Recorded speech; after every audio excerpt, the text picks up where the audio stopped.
in the name of God who calls us to be stewards of our lives. Amen. Please be seated.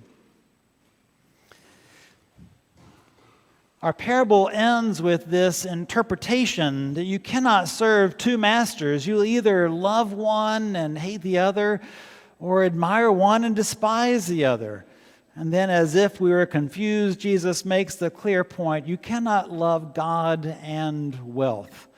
You have to make a choice here. And then that parable seems to make me scratch my head, like, what's going on here? Jesus, the honest, the true, the light of the world, is saying, be shifty and dishonest, go out and cheat people? That doesn't make any sense.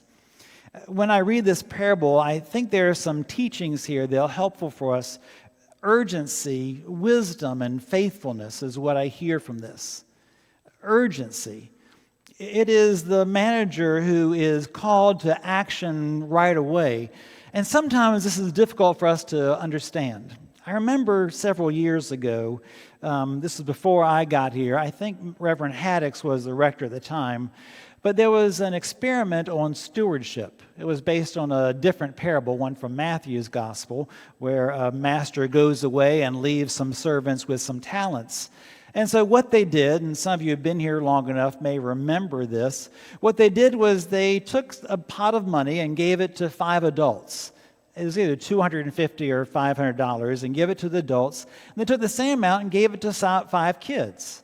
And they commissioned both groups and said, you are now stewards. Go out with this and do what you can and come back in 6 weeks. The very next week, the kids were in front of the church, and they had T-shirts for sale saying Abingdon Church. And they sold all of those T-shirts. And then they said, you know what? We can go back to Sports Shack and have some embroidery done. And they had some polo shirts embroidered with Abingdon Church and some bags. Does anybody still have one of those shirts or bags? Yep, they're still around. They're old, but they're around. And so by the 6 weeks, the kids had come in and they had multiplied that $250 multiple times over. The adults, the first week had a meeting. And they decided at that meeting they were going to have a meeting the following week. And by the time they got to the 6 weeks, they had just barely increased that little bit of talent that they had, a little bit of money that they had. But the kids had gone to action. They had realized the urgency, which is what the steward in today's story understands. He has a short amount of time. The pink slip is coming. He realizes there are some things I can't do, and he makes a choice. This is perhaps like if you are walking on a hike or out in the nature area and enjoying all the wonderful things that are there. You've made some turns, and then you get lost, and you think, oh, that's no problem. I'm going to reach in my pocket and pull out my phone, and you have no signal whatsoever. And so you keep on moving around, and you're walking around, and finally, you have one bar. And then your eyes move just a little bit, and you realize you have just 1% battery. Do you watch a TikTok video? Do you download that app, that map? Or do you send a message to someone saying, help, if I don't get back to the car, come find me? It's that kind of urgency that the manager is working with. It's that kind of urgency that we are called to hear in this parable. I tell you, every Sunday, life is swift and we don't have much time. We live these lives of years and decades, but in reality, there's an urgency, a vibrancy to life that we need to hear in this parable, asking ourselves, what do I do today? What do I do this moment? What do I do to be a good steward? Not one just thinks about these things, has meetings with myself, but what are those actions I'm called to do to be a good steward of things? If urgency is one of those points, another point is wisdom. How do I know what the right thing to do is? It was Teresa of Calcutta that says, God doesn't look for perfection, God looks for your faithfulness.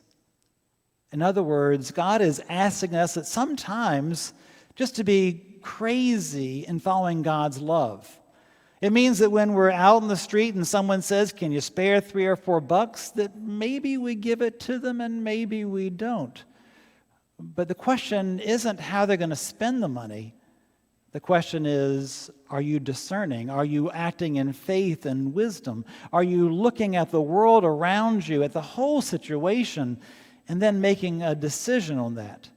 We're called to use our profound wisdom of knowledge of the world, of knowledge of people, of the resources we have, and then in that wisdom, knowing that we can do no wrong, make an action, a decision. Wisdom and urgency, sometimes they don't go together. However, sometimes they're called to live together, an urgency, an action, a moving towards something, as well as taking the time to contemplate, to think about things. They move together in this parable, and Jesus is rewarding the manager's not shrewdness, but his urgency and knowing his situation, knowing the situations around him. But then Jesus ends this with, if you're good in small things, you'll be good in big things. Faithfulness is about following God in small things, in doing those things that maybe no one else sees. You may not ever be caught for cheating on a test or a quiz. It's one of those little things. But if you're not faithful in that little bit, how will you be faithful in all? You may not be known as someone who leaves the toll booth and pays an extra toll. It's hard to do these days, but pays a toll for someone behind you. But God will see those things. It's the faithfulness of these little actions. It's caring for that one person at a time. It's having that one morsel of food. It's caring for that one person that God looks for. And it's these little actions seen in the quietness of our lives that God then sees largeness. Faith isn't about flashiness. It's not about the followings that you have. It's about the consistency of doing the work that God has called us to do, that quiet work. Each of us are called to be stewards. Some of us are stewards of abundance, and some of us are stewards of scarcity. But we're all stewards of the life that we're given, this wonderful time of living on earth, of seeing people, of learning, of growing, and how we use that one life to be stewards of it is an important question here.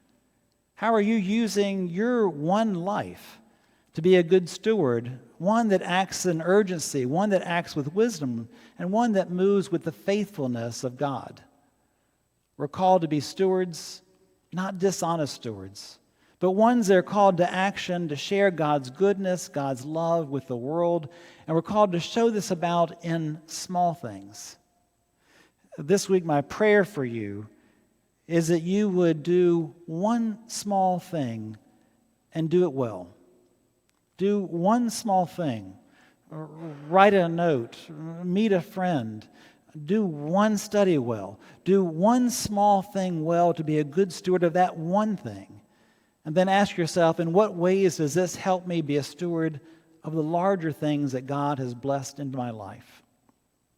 May God be present in those small things, and may you see God in them. Amen.